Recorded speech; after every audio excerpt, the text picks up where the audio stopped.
Atau itu memang benar-benar yang akan terjadi gitu? Itu pertanyaan para ulama, Lex. Serius? Lu cocok jadi ulama, Lex. Ulama tuh nanya, ini kiasan atau ini kiasan? beneran? Apakah mata satu itu adalah mata satu beneran, Dajjal dia itu? maksudnya. Atau ini kiasan? Apakah ini orang atau institusi? Iya. Ataukah sebuah negara? Itu masih kiasan, debatable. Masih bisa Debatable. diperdebatkan gitu? Masih bisa diperdebatkan. Mengenai tentang ini kiasan atau bukan. Tapi beritanya dari Rasulullah itu tidak debatable. Karena sudah dipastikan. Cuma mengartikan, menafsirkannya ini menafsirkan gitu. itu debatable. Nah, maka ketika dia udah bawa banyak-banyak kerusakan tadi, lalu kemudian ada seorang muslimah yang bertanya, "Ya Rasulullah, di mana orang-orang Arab pada saat itu?" Maksudnya di mana orang-orang muslim pada saat itu, orang Arab pada khususnya. Rasul katakan, mereka tinggal sedikit dan mereka ada di Baitul Maqdis. Mereka ada di Palestina, Baitul Maqdis. Dan mereka diimami oleh seorang pemuda soleh.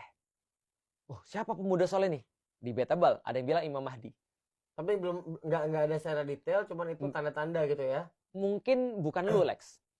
Gitu, karena nanti Imam Mahdi ini katanya bapaknya namanya Abdullah dan dia namanya Muhammad juga, gitu kan ya. Jadi dia diimami, nanti nama baptisnya yang Lex kan Muhammad. Bisa jadi, tapi bapaknya bukan Abdullah. Nah, artinya kemudian ketika dia sudah ada di Baitul Maqdis lagi mengimami orang, Rasul katakan suatu waktu ketika sholat subuh, maka ketika orang tuh mau sholat subuh, dia sudah maju ke depan, Nabi Isa turun. Turunnya di mana? Turunnya di Syam atau di daerah yang sekarang kita katakan sebagai Levant atau the Fertile Crescent lah di situ, di daerah Syam. Levant itu ya sekarang gabungan beberapa negara sih. Berarti kalau dia turun, kita nggak tahu dong di sini. Kita bisa jadi tahu, bisa jadi nggak tahu. Berarti Kan sudah ada live TikTok. Sifatnya hadis ini berarti live TikTok. Iya, bisa jadi. Pak Ustaz, berarti sifatnya hadis ini adalah nubuatan dari Nabi Muhammad. Betul. Nabi Muhammad melihat jauh ke depan gitu ya. Betul. Nabi Muhammad dikasih informasi dan informasi itu dikasih ke kita. Nah, menariknya setelah itu Nabi Isa akan bilang. Nabi Isa maju ke depan, lalu kemudian pemuda soleh tadi bilang, silakan jadi imam. Sholat subuh. Lalu kemudian Nabi Isa bilang, enggak, ini memang sudah urusan kamu yang jadi imam. Setelah itu dia mengimami, setelah selesai sholat subuh, maka kemudian Nabi Isa bilang, buka pintu. Jadi buka pintu Masjidil Aqsa.